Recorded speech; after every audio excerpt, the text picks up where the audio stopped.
everyone, I'm Matt. Hi, I'm Desiree. And we're bringing you this week's Rising Tide West Coast Swing Guide. Well, we are moving forward with our skills and drills guides here on the Rising Tide West Coast Swing Guide. And we've talked about some fundamental movement for sharpening up your West Coast swing in the new year with rolling through our feet and practicing our spins. And then last week we got out of anything with a drill to help us focus on body awareness and body positioning. And we're going to continue that this week from a technical angle, working on our hitches with the Gettin Hitched drill, which Matt will guide us through. Yeah, so there's two ways you can do the Gettin Hitched drill. This can be either a solo drill or, as you may expect from the name, a partner drill. We're going to start out explaining the solo component and then we'll start putting it with a partner. So the goal here really with the Gettin Hitched drill is to get our bodies used to the movement of what we call a hitch in West Coast swing. Now this is also sometimes called like a delayed one. There's a lot of different things that we could refer to as a hitch, but essentially it's an accent, boom, da, da.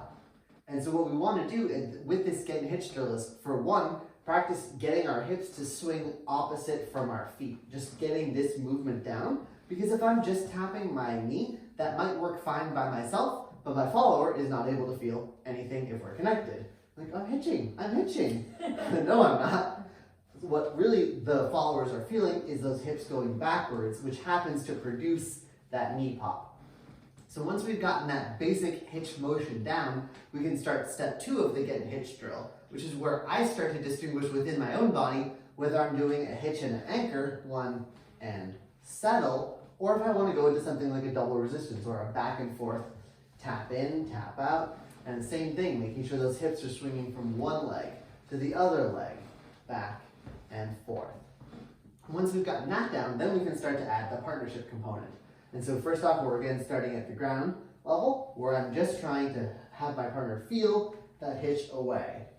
Then I want my partner to be able to tell whether I'm going for a hitch and settle, or whether I'm going for a hitch and compression and hitch and compression back and forth like in a double resistance. Our final ultimate progression with the Gettin Hitched drill is to be able to create that feeling of a hitch with your foot and or body in a different position than our basic hitch motion. So I could do something like a hitch into a 1 where I don't necessarily have my foot right out in front of me, or I could do a hitch and go, and hitch and hitch. Various different body positionings, but still trying to create that same feeling of the hitch in the connection. I like to think of like a radius on the floor where we've almost got a clock or something, and my foot on my non-weighted side can be at any part of this dial or this radius, and from there I want to practice being able to hitch from those positions on the floor. That was your guide. Thank you everyone for tuning in. If you like this video, be sure to give it a thumbs up, subscribe to our YouTube channel, like our Facebook page, and check out our website and online store linked in the description. See you soon.